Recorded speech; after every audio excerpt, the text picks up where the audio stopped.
પ્રશસ્ત એપની કામગીરી માટે આધાર કાર્ડ, મોબાઈલ નંબર પર ઓટીપી આવશે, ઈમેલ અને સ્કૂલનો ઈમેલ, આટલી વસ્તુ તમારે લઈને બેસવાનું અને તમારે જે પ્લે સ્ટોર એપ છે એને આપણે ડાઉનલોડ કરી લેવાની અને પછી તમારે આધાર કાર્ડ લઈને બેસવાનું છે, એનાથી લોગિન થવાશે. એ પ્રોસેસ તમે કરી લેશો. ત્યાર પછી આ પ્રમાણે લોગિન થશે ત્યારે પ્રશસ્ત એપનો લોગો દેખાશે, NCERTનો લોગો દેખાશે અને પછી તમારું લોગિન થઈ જશે. હવે આપણે ખાસ વસ્તુઓ એમાં જોઈએ તો અહીંયા સ્ક્રીન પર તમને તમારું ડેશબોર્ડ દેખાશે, આચાર્ય તરીકેનું નામ. હાલમાં આપણે આચાર્યની વાત કરીએ, પછી શિક્ષકોની. તો પહેલાં આ રીતે જો ઇન્ટરફેસ દેખાય છે એમાં મેનેજ ટીચર છે, મેનેજ સ્પેશિયલ એજ્યુકેટર છે, અસાઇન સ્ક્રીનિંગ છે, એ બધું આચાર્યએ કરવાનું છે.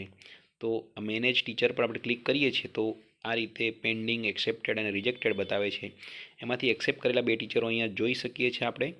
અને વધુ એડ કરવા માંગતા હોય તો અહીંયા એમનો જે પ્રશસ્ત એકાઉન્ટ નંબર છે, જે ડેશબોર્ડ ઉપર જે તમારું આઈડી હોય છે ને, પ્રોફાઇલની અંદર જોઈ શકીએ અહીંયા PR કરીને લખેલું છે, એને કોપી કરી લેવાનું અને ત્યાર પછી એટલે કે જે તે શિક્ષકનું કોપી કરી અને ત્યાં લખવાનું. એટલે ત્યાં પછી એને સર્ચ કરીએ એટલે શિક્ષક મળી જાય. અથવા શિક્ષક આ એપ્લિકેશન ડાઉનલોડ કરી અને રિક્વેસ્ટ મોકલે તો તમે એક્સેપ્ટ ડાયરેક્ટ કરી શકો છો. આ રીતે શિક્ષકને આપણે એપ્લિકેશનમાં લઈ લેવાના છે. હવે આ શિક્ષક આપણે એપ્લિકેશનમાં એક્સેપ્ટ કરી લીધા છે. અહીંયા આગળ 2 શિક્ષકો જોઈ શકીએ છીએ. હવે આપણે એમને રોલ અસાઇન કરવાનો છે કે એમને શું કામ કરવાનું છે.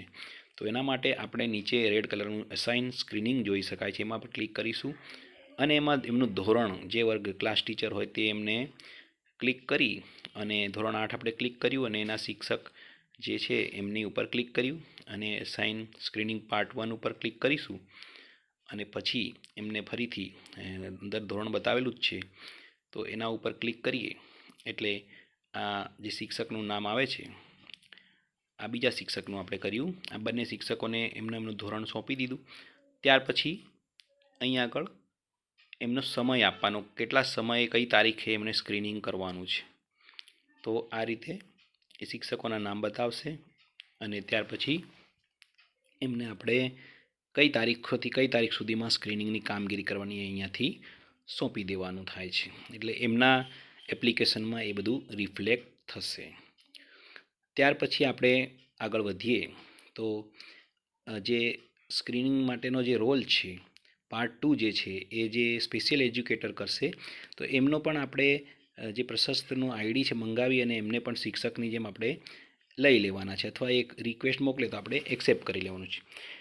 હવે આપણે જોઈએ તો શિક્ષકનું જે લોગિન છે એમાં માત્ર ઉપરનું એક જ વસ્તુ દેખાશે, બાકીનું નહીં દેખાય.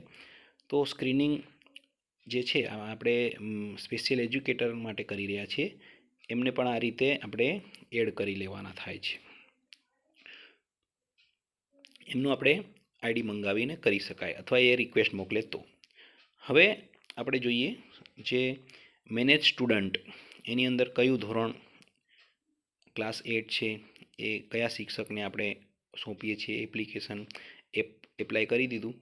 ત્યાર પછી હવે સ્ક્રીનિંગ પાર્ટ 1 શિક્ષકોએ કરવાની કામગીરી છે, સ્ક્રીનિંગ પાર્ટ 1, અને પાર્ટ 2 જે છે એ સ્પેશિયલ એજ્યુકેટર કરશે. એટલે આ રીતે જે વિદ્યાર્થીઓ છે તમામ વિદ્યાર્થીઓનું સ્ક્રીનિંગ થવાનું છે. આની અંદર દિવ્યાંગ બાળકો કેટલા છે એમનું પણ એની જોડે સ્ક્રીનિંગ થશે. એટલે તમામ બાળકોની એક તપાસ જેવી બાબત છે આ, અને એની ઓનલાઈન આપણે એપ્લિકેશનમાં એન્ટ્રી, એટલે શિક્ષકો એમની એપ્લિકેશનમાં કરશે, આચાર્ય એની એપ્લિકેશનમાં જોઈ શકશે. Thank you very much.